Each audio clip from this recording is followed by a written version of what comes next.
Hello అండి, ఇవాళ అయితే మనం ఆలు కార్న్ బుల్లెట్స్ చేసుకుందామండి. ముందుగా 4 బంగాళదుంపలు తీసుకున్నాను, వాటిని ఉడకపెట్టుకున్నానండి. అట్లాగే స్వీట్ కార్న్ కూడా ఉడకపెట్టుకొని పక్కన పెట్టుకున్నాను.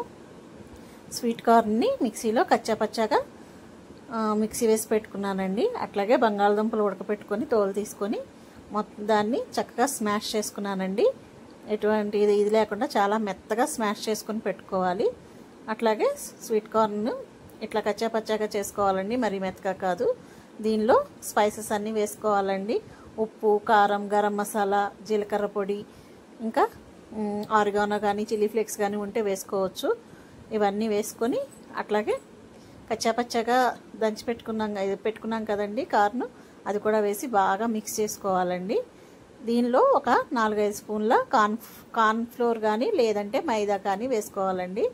మీ దగ్గర ఏది అవైలబిలిటీ ఉంటే అది వేసుకొని కలుపుకోండి. ఆ తర్వాత బ్రెడ్ క్రమ్స్ ఉంటాయి కదా, అవి కానీ కార్న్ ఫ్లేక్స్ కానీ మిక్సీ పట్టుకొని అది కూడా వేసి బాగా పిండిలాగా చేసుకోవాలండి. ఇదిగోండి ఇట్లా గట్టిగా పిండిలా చేసుకొని వీటిని బుల్లెట్స్ లాగా సిలిండ్రికల్ షేప్ ఇచ్చుకుని అన్నిటినీ కొంచెం చేతికి ఆయిల్ అప్లై చేసుకొని చక్కగా షేప్ చేసుకోవాలండి. టేస్ట్ అయితే చాలా బాగుంటుంది, పిల్లలకి చాలా నచ్చుతుంది. మన ఇంట్లో హెల్తీగా మనం తయారు చేసేది కదండి, చాలా అంటే చాలా బాగుంటుంది. ఒకసారి ట్రై చేయండి. ఇదిగోండి ఇట్లా అన్నీ ఇలా సిలిండ్రికల్ షేప్లో చేసుకోవాలి బుల్లెట్స్ లాగా. బ్రెడ్ క్రమ్స్ కానీ లేదా కార్న్ ఫ్లేక్స్ని మిక్సీ పట్టేసుకొని దాన్నైనా వేసుకోవచ్చండి. ఇదిగోండి బాండీ పెట్టేసి ఆయిల్ పెట్టుకున్నాను.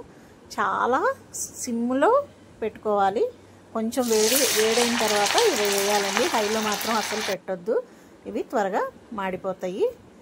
వేసిన వెంటనే కూడా కదల్చకూడదండి, కొంచెం వేగిన తర్వాత తీసేయాలి. ఇదిగోండి చక్కగా కరకరలాడుతూ ఎలా వచ్చాయో చూసారు కదా.